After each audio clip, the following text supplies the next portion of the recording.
Hello and welcome back to my channel. My name is Judyowiti. I pray that you're keeping well. Now, there is a journey to success. It's called process.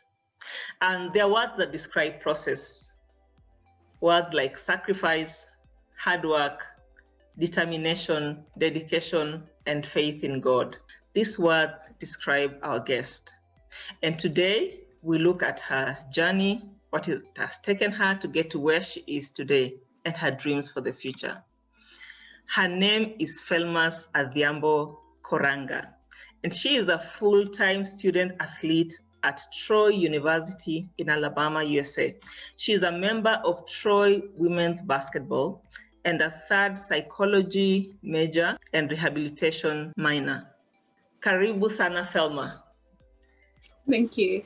How are you doing? Well, I'm doing amazing. I'm just pushing. How are you? I'm very well. What's the weather like over there at this time? Well, it's drizzling. Well, it's been drizzling since morning, but it's such a lovely, nice weather to just chill out. Oh, great. It's looking bright. Yes, very bright. Okay. So Felmas, you're currently in the US on a student athlete scholarship, working towards your dreams. But before we talk about that, I want you to take us back to where it all began. You know, you come from a humble background. Tell us about that. Okay, well, I was born and raised in Nakuru. And, I have 9 siblings. Well, I was raised by both parents. I'm grateful for that. I wasn't a sports person. I wasn't a sports kind of person. I was just a lazy little girl trying to be comfortable all the time. But all that changed at the age of 16. When I was in Form 3. Well, I went to Shimba Hills High School, I must mention also. Yeah, that's when everything changed, when I was introduced to basketball by my 2 brothers. And that's actually the first time I recall ever touching a basketball, and that's just when everything else kicked off. Okay. So were you always determined when you're in high school? To be honest, in high school, I was just playing to get through, just to push time. I never thought that basketball was going to be something that my life could somehow depend on. Yeah, I wasn't serious with basketball in high school. Well, I was doing it because I was being pushed, from the coaches and the pressure from the coaches and my brothers, my family. That's why I did it. So you finish high school, you are home, nothing is happening. For 2 years, you're just there. Talk to us about that. I just go back to my normal self, my normal comfortable self. But also, the reason why I was home for 2 years was I had other siblings behind me who were still in high school, and I had a few more brothers who were in campus in college. So I was like, do I say I was giving them a grace period? Yeah. So I was giving them time to clear so that I can, join when there's not so much pressure on my parents. Another reason was my dad, still during that time, he was still deployed in Somalia, and then my mom fell sick. A chronic illness. So I was the only one at home, and I could not, there's some things you have to sacrifice for, things like illnesses. So I had to sacrifice and be there for her, be there to help with home chores and all that. Yeah. Okay. I hope she's okay now. She is perfect, doing perfectly well. Oh, thank God. Okay, yes. So after 2 years of being home, you decide to wake up and tell yourself, I am going to do something about my life. Why did that happen? How did that happen? that I think that is one of the weirdest transitions I've had to make in my career. I just woke up one day. It started with these jokes and all that, and there was just something I'd say it's like God was trying to tell me, "Hey, wake up! You're sleeping on something legit, something good that you just don't know about it. Just wake up and try do it." It all started when I was called up for the under-18 national team, and then after that, things just kicked back up. I began getting this interests and drives that, let's just say, became motivated. Yeah, I enjoyed it while I was in that under-18 camp. Well, the sacrifices I had to make, I had to sacrifice friends, and I kept small group. I maintained a small circle, and well, really, that was for a reason, because you mentioned discipline, and most of the people I encountered, no, it was not that kind of group that will push you or will give you a direction in life. And then that is what I needed. And again, I'm grateful for my parents, because they kept on reminding me that you know what you're doing, you know what you're looking for, and the world out there is going to be cruel. You're going to encounter all these temptations in different forms. So you just need to be careful with the people that you enroll with. I sacrificed sleep. I had to wake up and run every morning. I sacrificed eating sweet stuff. Okay, and at this time it was no longer about your brother, because remember before you said it's your brother that had pushed you, or you were motivated by your brother to do this. So what was it Well, about? at this point, it was about me. There's one thing my brother said. I remember because we were working out, and we were actually running. It was a ladder going down and back 11 times, and then 11 times, in rivers. And I quit. I was like, no, I am not doing this. It's too hard. Then he told me, do you realize what this sport can do for you? This can be your life. Well, at that point, I did not take his words that serious. But later that night, I was like, yeah, this can actually just do everything for me, and I don't have to stress nobody, And yeah, really, yeah, that's the point where that was my turning point. That's where I said, now it's all about me. It's not about him. It's not about mom. It's not about whatever anybody else thinks out there. It's about me. Yes. Okay. So then how did you get to the US? I went to school with a certain lady called Tardencia. So my junior college, where I went for junior college in Tyler, Texas, she happened to have attended the same school also. So after she graduated, she recommended me, and that's how everything else started and worked out. Yeah. And that's what you call when preparation meets opportunity. Because if you had not been preparing for it, you'd have missed that opportunity. Definitely. Yeah. Okay. So tell us, what are you doing right now? And what does it take to do what you're doing today? What is your schedule like? Oh my goodness, my schedule. It's crazy because I am a student and I'm an athlete at the same time. Sometimes I wake up at 5 a.m., leave the house like 5:45 a.m. It's like I'm working, a regular schedule for someone who's working. I leave at 5:45 and I don't get back until 7 or 8. Wow. That's when I get back. That's when I get time for myself.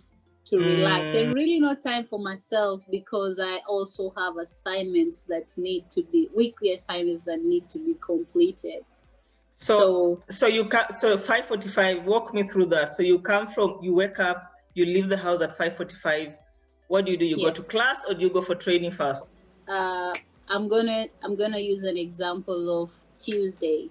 So I wake up at 5, leave at 5:45, hit the weight room with the team, go for treatment if I need it, then go for study hall, go for lunch, back to practice. Now basketball. After that, go for study hall again.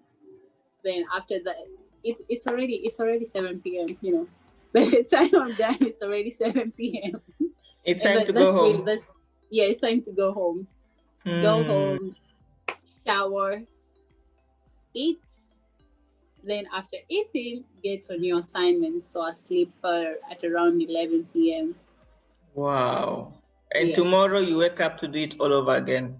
Then tomorrow I wake up. Now probably I won't wake up at 6 or 5 a.m. But I will have classes to go to, 9 a.m. classes. So go to class again, repeat the whole thing in between.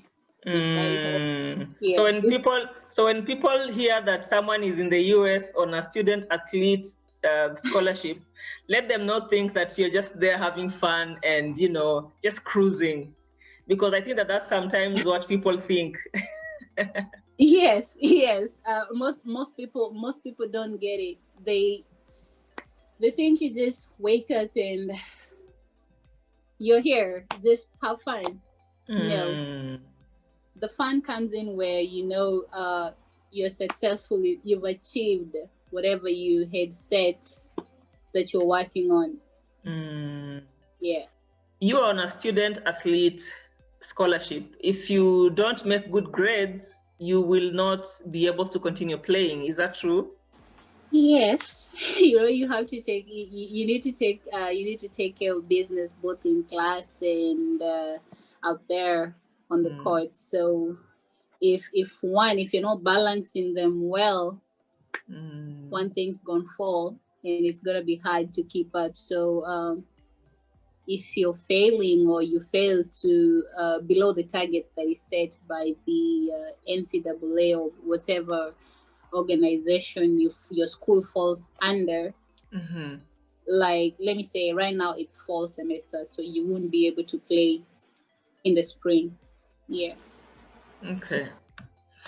So tell me, what are some of the honors that you have achieved? Well, in my freshman year, I was freshman of the year, Region 14 freshman of the year, in second team All-American.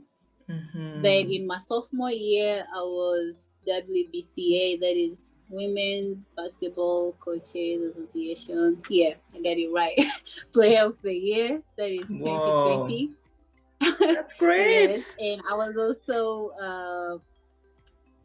also first team All-American again for both WBCA and NJCAA.